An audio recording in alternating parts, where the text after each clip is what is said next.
Question करते हैं ताकि बातें जुबानी से न्यूमेरिकल में आ जाए। Multan motors is a car dealer.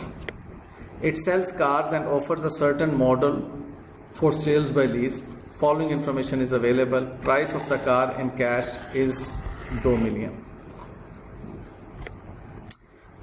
Cost of the car is 1.5 million. Finance option क्या है? एनुअल रेंटल 804,230, लीज टर्म 3 साल, इंटरेस्ट रेट 10%, रेजिडुअल वैल्यू कोई भी नहीं है। Lessor cost of setting up the lease 20,000। अब जो cost of setting up the lease 20,000 है वो तो सीधा सीधा आपका एक्सपेंस है, स्टेटमेंट ऑफ लॉस का एक्सपेंस है। चूंकि इसके अंदर गारंटीड अनगारंटीड रेजिडुअल वैल्यू का रोला कोई नहीं है, जितनी भी कॉस्ट ऑफ कार है वो सारी की सारी आपकी कॉस्ट ऑफ गुड्स सोल्ड को डेबिट हो रही है, इन्वेंट्री क्रेडिट हो रही है। अगली बात, इस सवाल में आपकी इंटरेस्ट की एक ही उसने कही हुई है 10%, तो उस 10% पर आप जब इसको प्रेजेंट वैल्यू कैलकुलेट करते हैं तो आपकी फेयर वैल्यू के बराबर आ जाती है। जो लीज पेमेंट्स आप इसकी प्रेजेंट वैल्यू जब उसकी आप कैलकुलेट करते हैं तो आपकी फेयर वैल्यू 2 million के बराबर आ जाती है। लिहाजा वो मसला भी लोअर और ग्रेटर वाला नहीं है।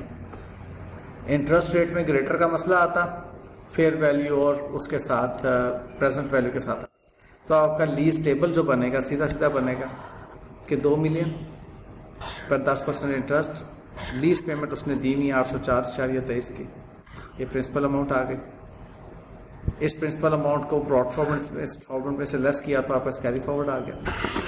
ये कैरी फॉरवर्ड पे फिर 10% लीज पेमेंट में से लेस किया, प्रिंसिपल अमाउंट आ गई, so on and so fourth. Table समझ में आता है जी? अब आपने अकाउंटिंग एंट्री क्या करनी है जी? कैश आपको रिसीव हो रहा है लीज रिसीवेबल से, फाइनेंस इनकम से, ठीक है। अगले साल फिर कैश रिसीव हो रहा है रिसीवेबल से, फाइनेंस इनकम से। मैं चाहूँगा कि ये सवाल आप जरा 5 मिनट लगा के खुद से सॉल्व करें। ये वाला टेबल मैं यहाँ पे रब कर रहा हूँ, आप जरा खुद से एक मतलब सॉल्व करें।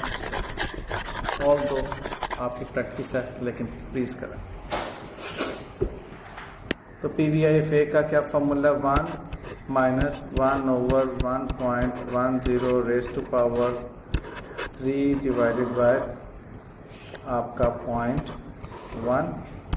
तो थर्ड आपका क्या आ रहा है? 1 माइनस 0.8264 डिवाइडेड बाय 0.1। क्या था PVIFA? 2.487 और इसको आप 804.23 को 2.487 के साथ मल्टीप्लाई करें तो वही 2000 आ जाता है। ठीक है जी।